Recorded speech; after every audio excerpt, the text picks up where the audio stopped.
America के Los Angeles शहर और उसके आसपास जंगलों में लगी भीषण आग के कारण कम से कम 1 दर्जन लोगों की मौत हो चुकी है और 10 जनवरी तक हजारों मकान, इमारतें और अन्य संरचनाएं जलकर राख हो चुकी हैं। तेज हवाओं की वजह से आग पर काबू पाना बेहद मुश्किल साबित हो रहा है। इस आग में ल्यूमिना टेक्नोलॉजीज के सीईओ ऑस्टिन रसेल की 18 बेडरूम वाली शानदार हवेली भी जलकर खाक हो गई है।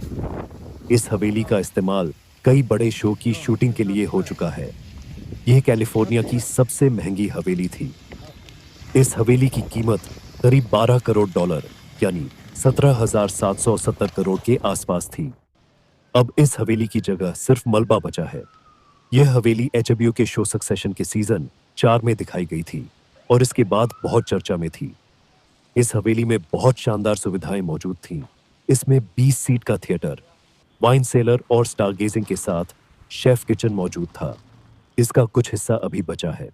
इसी तरह पिछले साल फरवरी में 2 करोड़ 4 लाख डॉलर यानी करीब 15,590 करोड़ की लॉटरी जीतने वाले व्यक्ति ने भी हॉलीवुड हिल्स पर 25 मिलियन डॉलर की शानदार हवेली बनाई थी।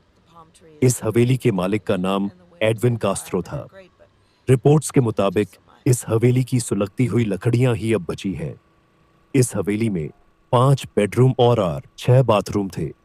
इस आग में कई हॉलीवुड सितारों के घर जलकर खाक हो गए हैं। सांता एना हवाएं शुष्क, शक्तिशाली हवाएं हैं जो पहाड़ों से दक्षिणी कैलिफोर्निया तट की ओर चलती हैं। इस क्षेत्र में प्रतिवर्ष औसतन सांता एना हवा की लगभग 10 घटनाएं होती हैं। जब परिस्थितियां शुष्क होती हैं, जैसा कि अभी है, तो ये हवाएं भयानक आग का खतरा बन सकती हैं। सांता एना हवाएं तब चलती हैं जब पूर्व में ग्रेट बेसिन में उच्च दबाव होता है और तट से दूर कम दबाव प्रणाली होती है।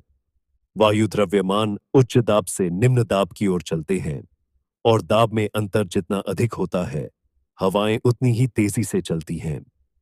ग्रेट बेसिन, जिसे अक्सर ग्रेट बेसिन रेगिस्तान के नाम से जाना जाता है, पश्चिमी उत्तरी अमेरिका की एक प्रमुख प्राकृतिक विशेषता है जिसमें उत्तर दक्षिण की ओर फैली चट्टानी पर्वत श्रृंखलाएं और बड़ी मध्यवर्ती घाटियां शामिल हैं।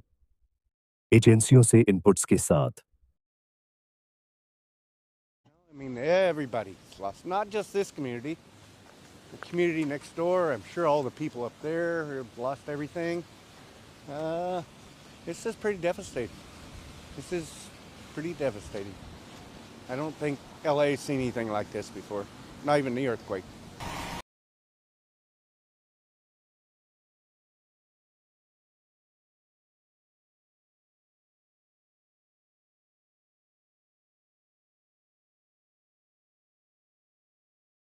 Literally flaming debris landed in the road near where we were standing. So it seemed to me, let's get out of here. Whatever I lose, and there's nothing I can do about it.